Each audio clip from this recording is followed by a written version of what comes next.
नमस्कार विद्यार्थी मित्रांनो, बी ए प्रथम वर्षाच्या भारतीय अर्थव्यवस्था या पेपरमध्ये आपण यापूर्वी भारतीय लोकसंख्या पॉप्युलेशन ऑफ इंडिया हा भाग आपण पाहिला। त्यामध्ये आपण पाहिलं की आर्थिक विकासाच्या प्रक्रियेमध्ये लोकसंख्या हा एक खूप महत्त्वाचा घटक आहे। कारण आपण पाहिलं की एखाद्या देशाची लोकसंख्या त्या देशाच्या विकासाच्या दरावर परिणाम करते। जर लोकसंख्या वाढीचा वेग हा विकासाच्या दराच्या वाढीच्या पेक्षा जर जास्त असेल तर तो देश मागे पडतो। पण जर विकासाचा दर हा जर लोकसंख्या वाढीच्या वेगापेक्षा जास्त असेल तर तो देश झपाट्याने विकसित होतो। तसेच आपण हे पण पाहिलं की लोकसंख्या हा घटक एका बाजूला उत्पादनामध्ये तो श्रमिकाच्या रूपाने आपले योगदान देतो। आपल्याला माहीत आहे की उत्पादनाचे घटक 4 असतात: भूमी, श्रम, भांडवल व संयोजक। कोणत्याही गोष्टींचं उत्पादन करण्यासाठी या 4 घटकांची गरज असते: भूमी, श्रम, भांडवल व संयोजक। तर यापैकी 2 घटक हे लोकसंख्येशी निगडित आहेत। उदाहरणार्थ श्रमिक वर्गाचा पुरवठा हा लोकसंख्येमधून होतो, म्हणून लोकसंख्या महत्त्वाची आहे। दुसऱ्या बाजूला संयोजक जो आहे, कुशल उद्योजक, कुशल संयोजक यांचा देखील पुरवठा लोकसंख्येमधून होत असतो। म्हणजेच एका बाजूला श्रमिकाच्या रूपानं, संयोजकाच्या रूपानं हा घटक उत्पादनात भाग घेतो, तर दुसऱ्या बाजूला हा घटक उपभोक्ता या रूपानं सुद्धा महत्त्वाचा आहे। कारण वस्तू आणि सेवांची मागणी हा उपभोक्ता वर्ग करत असतो। विविध वस्तू व सेवांच्या मागणीमध्ये हा उपभोक्ता वर्ग, लोकसंख्येचा जो उपभोक्ता वर्ग आहे तो महत्त्वाची भूमिका बजावत असतो। म्हणजे एका साईडला उत्पादनात पण आपले योगदान देतो, दुसऱ्या बाजूला ग्राहकांच्या रूपानं विविध वस्तू व सेवांचा उपभोग घेतो, त्याची मागणी करतो।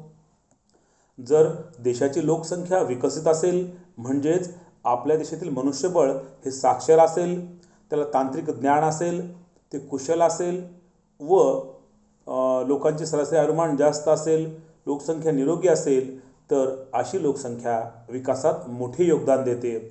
या उलट जर लोक फारसे निरोगी नसतील, कुपोषित असतील, तसेच लोकांमध्ये शिक्षणाचे प्रमाण कमी असेल किंवा लोकांमध्ये तांत्रिक ज्ञान कौशल्य नसेल, तर अशी लोकसंख्या विकासात फारसे योगदान देऊ शकत नाही। आपण यापूर्वी बऱ्याच संकल्पना पाहिल्या: जन्मदर, मृत्यूदर, लोकसंख्या वाढीचा वेग, हे घटक आपण पाहिले। आज आपण आपल्या भारतीय लोकसंख्येची रचना पाहूया, तिची वैशिष्ट्य पाहूया। त्यामध्ये पहिलं वैशिष्ट्य म्हणजे आपल्या देशातील लोकांचे आयुर्मान। आयुर्मान म्हणजे जन्माला आलेले प्रत्येक मूल सरासरी किती वर्ष जगू शकते याला आपण आयुर्मान किंवा आयुर्मर्यादा असे म्हणतो। ही आयुर्मर्यादा प्रामुख्याने मृत्यूदर व मृत्यूसमयीचे वय यावर अवलंबून असते। जर मृत्यूचे प्रमाण जास्त असेल किंवा बालमृत्यूचे प्रमाण जास्त असेल तर आयुर्मर्यादा ही कमी असते। या उलट देशात मृत्यूदर कमी असेल व वयाच्या वृद्धत्वापर्यंत लोकांना मृत्यू येत नसेल तर याचा अर्थ म्हणजे लोक जास्त जगत असतील तर याचा अर्थ आयुर्मर्यादा जास्त आहे।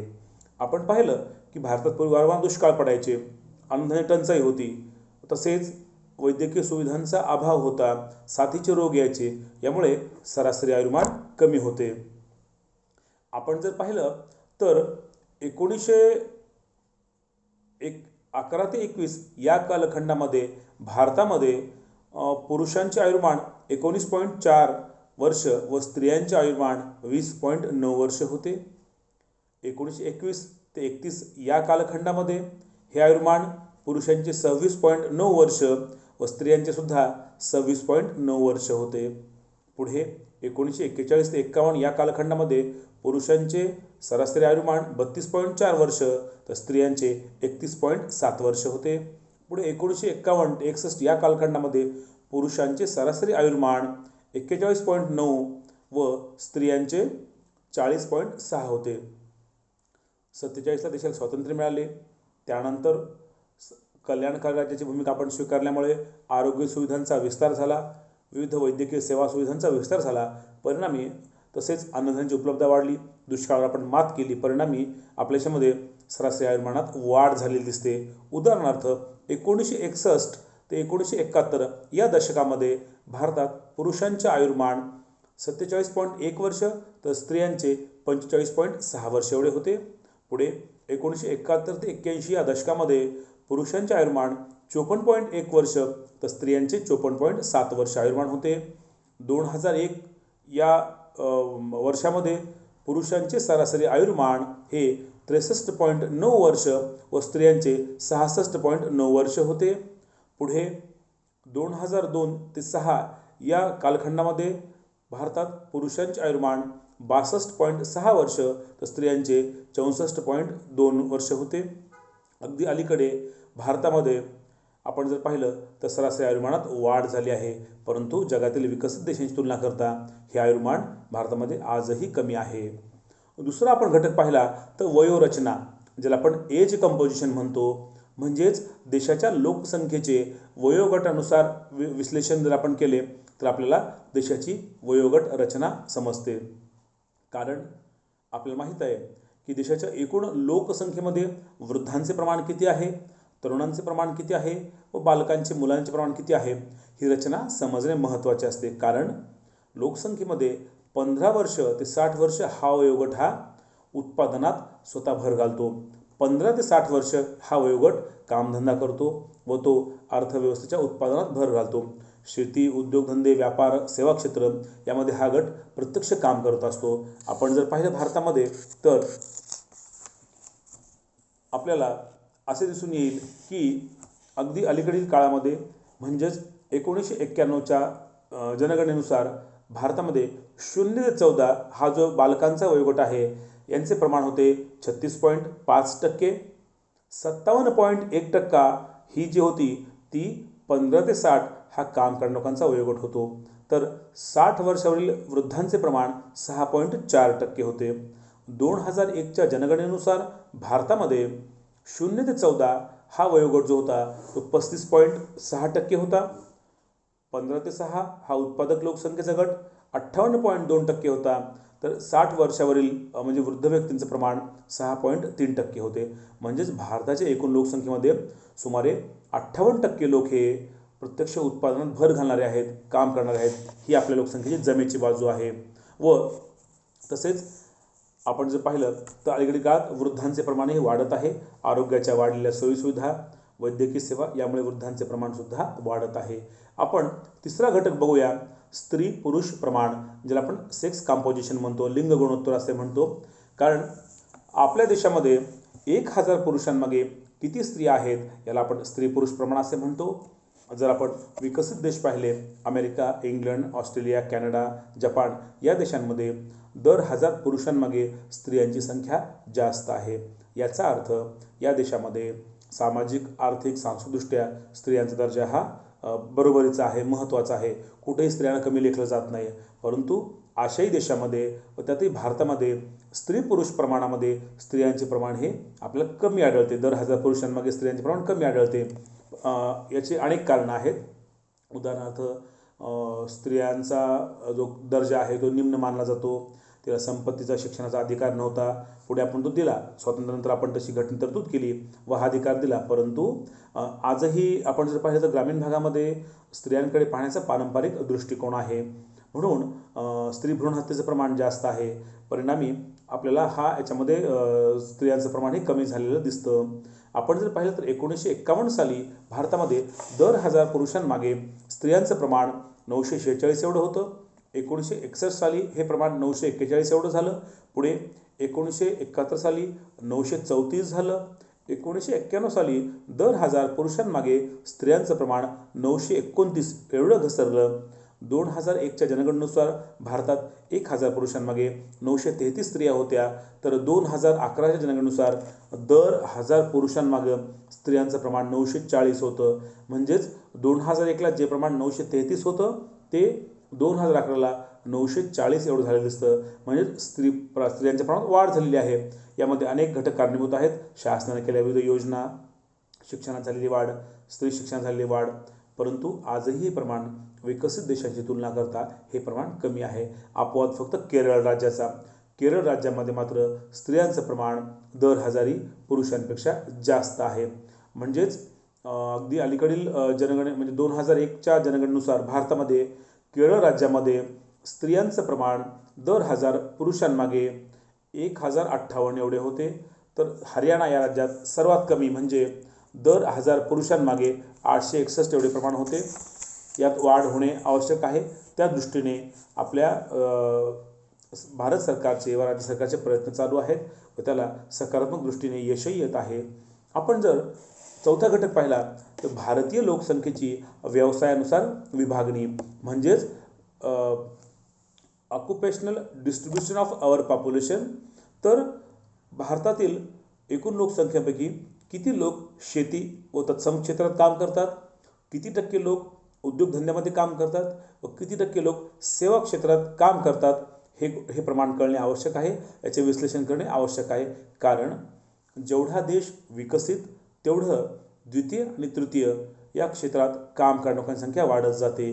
म्हणजेच आपण जर पाहिलं Australia, America, Canada, Japan, Germany ह्या देशांचं उदाहरण पाहिलं तर या देशामध्ये एकूण लोकसंख्येमध्ये द्वितीय क्षेत्र म्हणजे उद्योगधंद्यात काम करणाऱ्या लोकांचे प्रमाण जास्त असते, तर तृतीय क्षेत्रामध्ये सेवा क्षेत्रामध्ये काम करणाऱ्या लोकांचे प्रमाण जास्त असते. तर कमीत कमी लोक हे प्राथमिक क्षेत्रात व शेती क्षेत्रात गुंतलेले असतात. परंतु आपण जर विकसनशील देश व अविकसित देश पाहिले तर या देशांपैकी मोठी लोकसंख्या ही शेतीवर अवलंबून असते. या देशाच्या एकूण लोकसंख्येचा अतिशय मोठा हिस्सा हा शेतीमध्ये गुंतलेला असतो.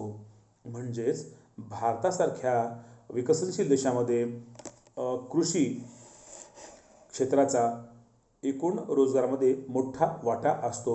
आपण जर आपल्या देशाचं पाहिलं तर 1951 साली आपल्या देशामध्ये प्राथमिक क्षेत्रामध्ये 72.1% लोक काम करत होते, द्वितीय क्षेत्रामध्ये 10.7% लोक काम करत होते, तर तृतीय क्षेत्रामध्ये 17.2% लोक काम करत होते. पुढे 1971 साली भारतामध्ये 72.1% लोक प्राथमिक क्षेत्रात काम करत होते, द्वितीय क्षेत्रात 11.2% व सेवा क्षेत्रात म्हणजे तृतीय क्षेत्रामध्ये 16.7% लोक काम करत होते. हळूहळू यात वाढ होत गेली. 1991 साली 62% लोक हे शेतीवर अवलंबून होते, 11% लोक हे उद्योगात गुंतले होते, तर 27% लोक हे सेवा क्षेत्रात गुंतलेले होते. 2001च्या जनगणनेनुसार भारतामध्ये 58.4% लोक हे शेतीमध्ये काम करतात. म्हणजेच एकूण लोकसंख्येच्या सुमारे 58.4% लोकांना शेतीने रोजगार दिला आहे. 16.2% हे लोक उद्योग क्षेत्रात म्हणजे द्वितीय क्षेत्रात काम करत होते, तर 25.4% लोक हे सेवा क्षेत्रात गुंतलेले होते. म्हणजेच आपण जर पाहिलं तर गेल्या काही दशकामध्ये सेवा क्षेत्रात काम करणाऱ्या लोकांची संख्या वाढत आहे, उद्योग क्षेत्रात काम करणाऱ्या लोकांची संख्या वाढत आहे व कृषी क्षेत्रात काम करणाऱ्या लोकांचे प्रमाण कमी होत आहे. परंतु आपण जगातील विकसित देशांशी तुलना केली तर हे प्रमाण आजही खूप मोठे आहे. कारण आपण जर पाहिलं अमेरिका, ऑस्ट्रेलिया, कॅनडा, जपान या देशामध्ये फक्त 1 ते 3% लोक शेतीमध्ये शेती करतात किंवा शेतीमध्ये गुंतलेले असतात. परंतु भारतामध्ये आजही हे प्रमाण 58 ते 60% आहे. हे विकसनशील आपल्या अर्थव्यवस्थेचे विकसनशील स्वरूप दाखवते. म्हणजेच मोठी लोकसंख्या शेती करते हे विकासाचे लक्षण नाही, तर ते विकसनशील किंवा काहीशी अविकसित अर्थव्यवस्था दाखवते. तसेच आपण जर पाहिलं तर आपल्याला आपल्या एकूण लोकसंख्येमध्ये किती लोक ग्रामीण भागात राहतात व किती लोक शहरी भागात राहतात हे समजणे आवश्यक आहे. कारण वाढते औद्योगिकरण व वाढते शहरीकरण हे विकासाचे निकष मानले जातात. हा विकासाचा मापदंड आहे. देशातील एकूण लोकसंख्येपैकी जास्तीत जास्त लोक जर शहरामध्ये राहत असतील तर ते विकासाचा एक निकष मानला जातो किंवा विकासाचं एक प्रमाण मानलं जातं. जर देशातील खूप मोठी लोकसंख्या ही ग्रामीण भागात राहत असेल तर ते आपल्याला मागासपणाचं चित्र दाखवतं, अविकसित विकसनशीलपणाचं चित्र दाखवतं. आपण जर पाहिलं तर शहरी व ग्रामीण भाग म्हणजे ज्या गावाची लोकसंख्या 5000पेक्षा जास्त आहे, जेथील 75%पेक्षा जास्त लोक हे कृषी व्यतिरिक्त म्हणजेच उद्योग व सेवा क्षेत्रात गुंतलेले आहेत. तसेच ज्या ठिकाणाची लोकसंख्या ही 400पेक्षा अधिक आहे प्रति चौरस मीटर, तर अशा ठिकाणाला आपण शहरी भाग म्हणतो. आपण जर पाहिलं तर भारतामध्ये 1951 साली एकूण लोकसंख्येपैकी आपण जर पाहिलं तर 82.4% लोक हे ग्रामीण भागात राहत होते व 17.6% लोक हे शहरी भागात राहत होते. 1971 साली हे प्रमाण शहरी लोकसंख्येचं प्रमाण 79.8% व 20.2% शहरी लोकसंख्येचे प्रमाण होते. 1991 साली आपण जर पाहिलं तर भारतातील लोकसंख्येपैकी 74.3% लोक हे शहरी भागात राहत होते, तर 25.7% लोक हे ग्रामीण भागात वास्तव्य करत होते. 74.3% लोक हे ग्रामीण भागात राहत होते, तर 25.7% लोक हे शहरी भागात राहत होते. 2001च्या जनगणनेनुसार भारतात ग्रामीण लोकसंख्येचे प्रमाण 57.6% व शहरी लोकसंख्येचे प्रमाण 42.4% एवढे होते. अगदी अलीकडील 2011 जनगणनेनुसार भारतामध्ये 54.8% लोक ग्रामीण भागात राहत होते, तर शहरी भागामध्ये 45.2% लोक राहत होते. म्हणजेच हळूहळू शहरी भागात राहणाऱ्या लोकसंख्येचे प्रमाण वाढत आहे. म्हणजेच भारतामध्ये शहरीकरणाचा वेग वाढत आहे, औद्योगिकरणाचा वेग वाढत आहे. म्हणजेच 45% लोक हे शहरी भागात राहतात, तर 54.8% लोक हे ग्रामीण भागात राहतात. आजही हे प्रमाण खूप जास्त आहे. आपण जर जगातील विकसित देशांची तुलना केली तर भारतामध्ये शहरी भागात राहणाऱ्या लोकांचे प्रमाण कमी आहे, तर ग्रामीण भागात राहणाऱ्या लोकांचे प्रमाण जास्त आहे. जर आपण विकसित देश पाहिले, अमेरिका, ऑस्ट्रेलिया, कॅनडा या देशामध्ये मोठी लोकसंख्या ही शहरी भागात राहते, तर सुमारे 5 ते 10% लोक हे फक्त ग्रामीण भागात राहतात. हे विकासाचं एक निकष आहे किंवा निर्देशक आहे. आजही भारतामध्ये फार मोठी लोकसंख्या ही शेतीवर अवलंबून आहे व त्यामुळे ती ग्रामीण भागात वास्तव्य करते. हे आपल्या अर्थव्यवस्थेचे विकसनशील किंवा काहीसे मागास स्वरूप दाखवते. आपण आपल्या लोकसंख्येची ही वैशिष्ट्ये पाहिली. बाकीची वैशिष्ट्ये आपण पुढील भागामध्ये पाहूया. लोकसंख्या हा अतिशय महत्त्वाचा घटक आहे, कारण एका बाजूनं तो उत्पादनात भाग घेत असतो, दुसऱ्या बाजूनं तो उपभोक्ता म्हणून काम करत असतो. जर देशामधची लोकसंख्या ही साक्षर असेल, निरोगी असेल, तिला तांत्रिक ज्ञान असेल, ती कुशल असेल, तर अशी लोकसंख्या विकासाला हातभार लावते, उत्पादनात भर घालते. आपण जर पाहिलं तर जगातील ज्या देशामध्ये लोकसंख्येची गुणवत्ता चांगली आहे ते देश विकसित झाले आहेत. उदाहरणार्थ जपान, जर्मनी आपण पाहिलं तर ज्या देशामध्ये निरक्षरता, काही प्रमाणावर कुपोषण असे समस्या असतील, तर तेथील त्या देशाची अर्थव्यवस्था काहीशी मंद वेगाने विकसित होत असते. म्हणजे विकसित लोकसंख्या किंवा गुणवत्तापूर्ण लोकसंख्या असेल तर ती प्रत्यक्षपणे आर्थिक विकासाला सहाय्यभूत ठरते. आपण उद्याच्या भागामध्ये पुढील भाग बघूया. धन्यवाद.